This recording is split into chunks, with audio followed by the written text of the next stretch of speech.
भारतीय जीवन बीमा निगम आईपीओ व अन्य सार्वजनिक संस्थाओं ने निजीकरण की नीति के खिलाफ 2 दिवसीय कर्मचारियों ने काम बंद कर एलआईसी कार्यालय पर संयुक्त रूप से हड़ताल और धरना दिया। इस मौके पर बीमा कंपनी ने अपनी मांगों को लेकर कार्य बहिष्कार हड़ताल की।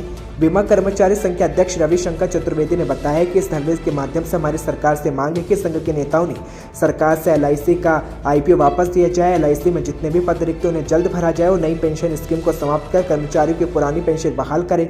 मंडल अध्यक्ष आरटी आनंद ने बताया कि हमारे संघ की ओर से हमारे पदाधिकारी मांगे कर रहे हैं, जिसको लेकर लगातार मांग उठाई जा रही है और अगर मांग पूरी नहीं की जाती तो ऐसे ही आगे भी आंदोलन किया जाएगा। सबसे पहले तो आपके चैनल के माध्यम से हम आपको बताना चाहेंगे कि ये जो हड़ताल हो रही है 2 दिन की हड़ताल है। 28 और 29 2 दिन हमारी हड़ताल है।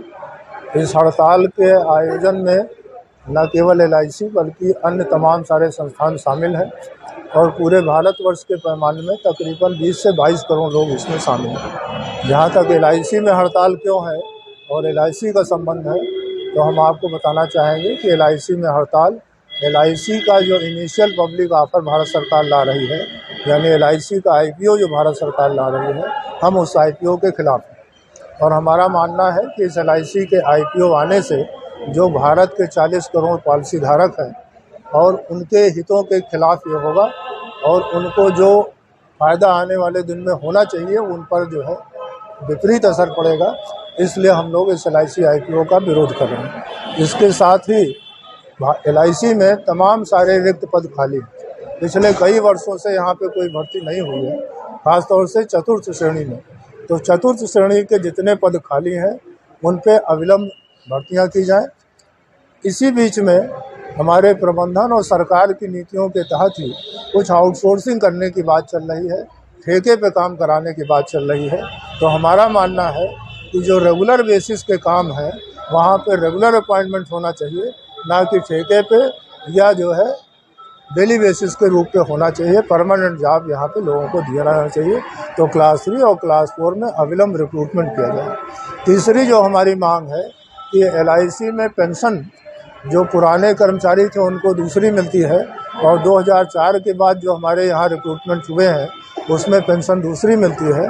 तो हमारा इस सरकार से मांग है कि सभी को एक समान पुरानी पेंशन स्कीम दी जाए, ताकि ये जो पेंशन का बंटवारा है एम्प्लॉइयों के बीच में ये बंटवारा ख़त्म हो। इसके अलावा जो तमाम सारे एक नागरिक होने की वजह से हमारे मुद्दे हैं, जैसे गैस के दाम बढ़ना, दवाओं के दाम बढ़ना, पेट्रोल डीजल के दाम बढ़ना, तो महंगाई भी एक बड़ा मुद्दा है।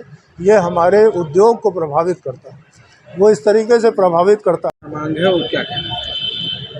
जैसा कि ये सर्वविदित है, बहुत दिनों से ये है कि 21वीं हड़ताल जो है, सार्वजनिक हड़ताल जो है होनी है 28-29 को। तो इस हड़ताल में हम लोगों ने जो मांग रखी है वो है कि जो कर्मचारी विरोधी जो नीतियां हैं, नई आचार संहिताएं बन रही हैं, इसको रद्द किया जाए।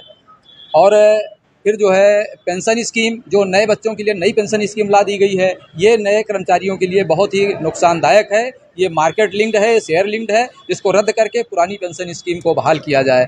हम चाहते हैं कि जो तमाम सारे ठेका प्रथा पे जो काम कर रहे हैं, इन लोगों का एक न्यूनतम जो है वेतन कम से कम 21,000 किया जाए और महंगाई को जो है बिल्कुल अंकुश लगाया जाए। और जितनी सरकारी संस्थाओं में अभी तक रिक्त जो है स्थान पड़े हुए हैं उस पे जो है भर्तियां की जाएं। और तमाम जो ठेके प्रथा पे तमाम सारे लोग भर्ती किए जाते हैं, इनके स्थान पर एक इनका जो इनको रिक्रूट करके एक इनकी पदस्थापना की जाए, क्योंकि ज़रूरत तो है ही है। और एलआईसी में एक 4th क्लास कर्मचारी बहुत अरसे से अपॉइंट नहीं हो रहे हैं, इनकी भी नियुक्ति की जाए। ये मुख्य रूप से हम लोगों की हैं। हम लोग बैंकों के और जनरल इंश्योरेंस के तमाम सारे जो लगभग 20 करोड़ लोग देश के जो हैं हड़ताल पे हैं, उन लोगों के साथ उनकी सहभागिता में, उनके जनहित रक्षा में हम लोग हड़ताल पे हैं, उनके समर्थन में। मैं आरडी आनंद, बीमा कर्मचारी संघ, फैजाबाद डिवीज़न।